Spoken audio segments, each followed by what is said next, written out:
अगर हम सफाई कर्मचारीज़ की बात करें, चाहे वो किसी भी जगह हो, म्यूनसिपैलिटीज़ में हो या कहीं और जगह पर हो, अस्पतालों में हो, टाउन में हो, सिटीज़ में हो, तो हमेशा ये आगे रहते हैं सफाई के मामले में। और जिस वजह से ये पूरा देश साफ़ रहता है और पूरी सिटी साफ़ रहती है, पूरा मुल्क साफ़ रहता है, तो इन्हीं सफाई कर्मचारीज़ की वजह से है। तो आज भी हम उन्हीं के लिए यहाँ पर आए हैं। कुछ परेशानियाँ इनको आ रही है, तो इन्हीं से जानना चाहते हैं कि क्या परेशानी है। जो हालांकि ये कोविड के दौरान ये सबसे आगे शाना बशाना चल रहे थे लोगों के साथ, एडमिनिस्ट्रेशन के साथ, सरकार के साथ, और सारे ऑर्डर्स जो सरकार ने दिए हैं इन्होंने फॉलोअप किए। लेकिन क्यों ये आज सड़कों पर आए हैं, क्यों इन्होंने एक एहतजाज आज किया, यही जानने के लिए हम आपको दिखाएंगे कि क्या परेशानी है। आपका नाम? मेरा नाम सजाद अहमद है, मैं district general secretary Akhil Bharatiya सफाई मजदूर संघ। तो सजाद जी, क्या परेशानी है, क्यों आप सारे सफाई कर्मचारी जमा हुए हैं और नारेबाजी कर रहे हैं? सर, वजह ये है, हड़ताल करने की वजह ये है कि 2 महीने से हमारी तनख्वाह जो है पेंडिंग है। हमने इनको बहुत बार अपने जो ऑफिसर हमारे अफसर हैं, हमने इनको बोला कि तनख्वाह दे दो, क्योंकि हमारी तनख्वाह उतनी ज़्यादा नहीं है। 6,750 रुपये तनख्वाह लेने वाले सफाई कर्मचारी हैं हम। तो हमने इनको बोला कि तनख्वाह देने के लिए, तो आजकल करते करते इनने टाइम दिया था सोमवार के लिए कि सोमवार को 2 बजे तक आपकी तनख्वाह मिल जाएगी। तो सोमवार को मैं जब कल इनके पास गया तो इन्होंने सीधा बोलने लगा कि अभी एक 2 हफ्ते और लगेंगे तनख्वाह के लिए। यहाँ तक कि हमारा राशन जो हम डीलरों से राशन लेते हैं वो तक उन्होंने बंद किया। सरकार ने वो बंद किया, क्योंकि उनके पास जब पैसा ही हमारे से पैसा ही नहीं पहुँचा कोई, इसलिए उन्होंने राशन भी बंद किया है। उधर से स्कूल के एडमिशन लेनी है, स्कूल बच्चों की, वो भी नहीं हो रही है। बीमारदारी है घर में, उसके लिए हम कहाँ से पैसे ले लेंगे। हम उनको बोल दें कि तनख्वाह हमारी इतनी तनख्वाह भी नहीं है, 6,750 हम तनख्वाह ले रहे हैं, उसमें भी ये कोताही कर रहे हैं। आजकल करते करते अब 3रा महीना चल रहा है। क्यों, क्या वजह है जो आपकी तनख्वाह 3-4 महीने से जो बंद पड़ी है, क्यों नहीं दे रहे हैं? क्यों आपको रोज़ 2 दिन का टाइम मांगा जा रहा है, दिया जा रहा है, या हफ्ते का टाइम 2 हफ्ते बाद? क्यों, क्या वजह है ऐसी? सर, ऑफिसर का वजह ये है कि ये बोल रहे हैं कि ऊपर से तनख्वाह नहीं आई है। हमने इनको इतना बोला कि अगर लोकल सोर्सेज से आप हमको तनख्वाह दे रहे हो, क्योंकि इन्हें हमारे साथ कमिट किया है कि हम लोकल सोर्सेज से आपको तनख्वाह देते हैं। हमारे स्टेट प्रेसिडेंट के साथ भी इन्होंने बात किया है कि इनको लोकल सोर्सेज से तनख्वाह मिलती है। आज ये बोल रहे हैं कि नहीं जी, लोकल सोर्स में कोई पैसा नहीं है। वो पैसा जाता कहाँ है? अगर वो लोकल सोर्स में हमारी तनख्वाह भी नहीं है, कहाँ जाती है वो? अगर ऊपर से तनख्वाह दी, कहाँ जाती है वो?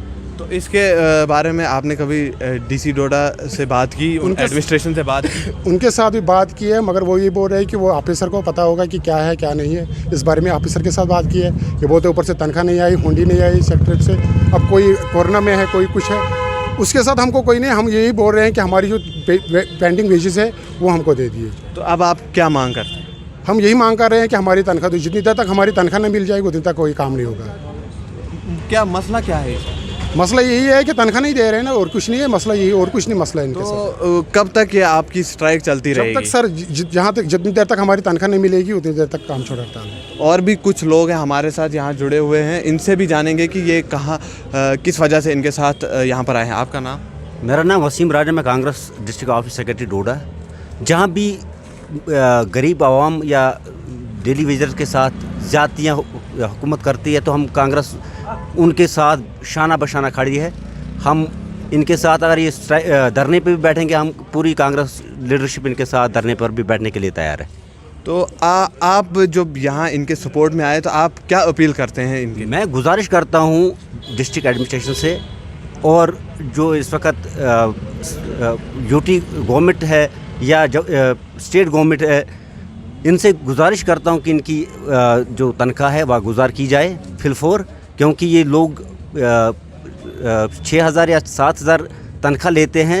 इन्होंने बच्चे पालने हैं, ये कहाँ जाएंगे? कौन इनको सहूलियत करेगा घर की? क्या लगता है आपको, क्यों ये तनख्वाह रोकी गई है? क्या वजूहात रही हो? मैं यही चाहता हूँ कि अगर गवर्नमेंट को इलेक्शन कराने के लिए पैसा है, बाकी चीज़ें कराने के लिए पैसा है, तो गरीब आवाम के लिए जो डेली वेजर है, इनके लिए पैसा क्यों नहीं है? इनको क्यों नहीं पैसे दे रहे हैं? इनको क्यों नहीं तनख्वाह दे रहे हैं वक्त पर, जिससे अपने बच्चों और घर वालों को पाल सकते? लोग हैं हमारे साथ यहाँ पर। आपका नाम? मंजूर अहमद सर।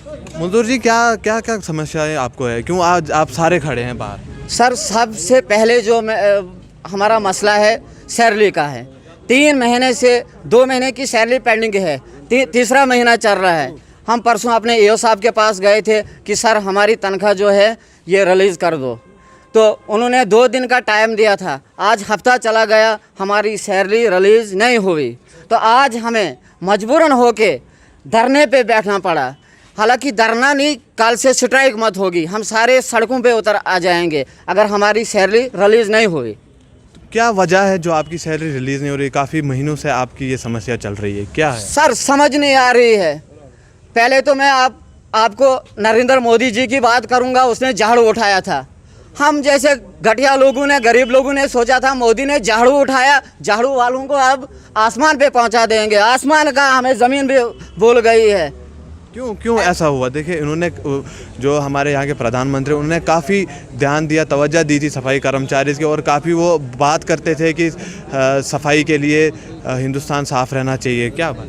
सर समझ नहीं आ रही है। उनका नारा सबसे पहले यही था झाड़ू का, सबका, उसके बाद था सबका साथ सबका विकास, स्वच्छ भारत अभियान। स्वच्छ भारत अभियान कहाँ? ये तो स्वच्छ भारत नहीं बल्कि खराबी अभियान हो रहा है। तो जब आप कोविड के दौरान आपने कैसा काम किया? सर आप ये बखूबी जानते हैं, बर्फ़ हो, ठंड हो, कोविड हो, कुछ भी हो, कोविड में तो हमने सबसे ज़्यादा फाइट की। जैसे डॉक्टर, पुलिस डिपार्टमेंट फाइट की, उससे बढ़कर हमने हिस्सा लिया उसमें, पर उसके बावजूद भी हमें दबाया जाता है, हमारी सैलरी पेंडिंग की जाती है। समझ नहीं आ रही है। ईद हो, दिवाली हो, ईद के दिन, दिवाली के दिन लोग आपस में खुशियाँ बांटने जाते हैं, तो हम लोग ईद के दिन और दिवाली के दिन भी अपनी ड्यूटी में लगे होते हैं इस गर्दे और कचरे से इस कचरे और गर्दे का सामना करते तो हैं। अब आप क्या अपील करते हैं? अपील हमारी यही है सरकार से और अपने अर्बन लोकल डायरेक्टर बॉडी से कि वो हमारी सैलरी जो है वक्त पर मुहैया करे। ज़्यादा नहीं, 1 से 5 तारीख तक हमारी सैलरी मुहैया करें। अगर ऐसा नहीं हुआ तो हम सारे सड़कों पे उतर आ जाएंगे। फिर उसकी जिम्मेवारी एडमिनिस्ट्रेशन और अर्बन लोकल बॉडीज़ और नरेंद्र मोदी जी होगा। तो आपने देखा ये किस तरह से इन्होंने ये काम किया, किस तरह से ये काम करे। कोविड के टाइम पे इन्होंने काफ़ी ज़्यादा काम किया, और आपने ये भी सुना कि किस तरह से ये लोग परेशान हैं, किन किन मुश्किलात का सामना करना पड़ रहा है। और चाहे धूप हो, बारिश हो, बर्फ़ हो, कोई त्यौहार हो, दिवाली हो या ईद हो, हमेशा से ये लोग आगे रहते हैं। बड़ी दुखद की बात यह है कि ये लोग जो पूरे शहर को साफ़ करते हैं, पूरे गंद उठाते हैं, लोगों की गंद साफ़ करते हैं, और इन्हीं को आज सड़कों पर उतरना पड़ रहा है। क्या वजह रही, इसके बारे में हमने यहाँ के ईओ संजय जी से बात की, डोडा ईओ के, लेकिन उन्होंने साफ़ तौर पे मना किया कि हमारे पास फ़ंड्स नहीं है, सरकार हमें फ़ंड्स नहीं देती। जैसा देख रहे हैं हम कि फ़ंड्स तो बहुत आता है, लेकिन वो है किधर? क्यों इनके साथ नाइंसाफ़ी हो रही है, और कब तक ये नाइंसाफ़ी चलती रहेगी? जुड़े रहे वक्त इंडिया के साथ। यावर खुरवानी, डोडा।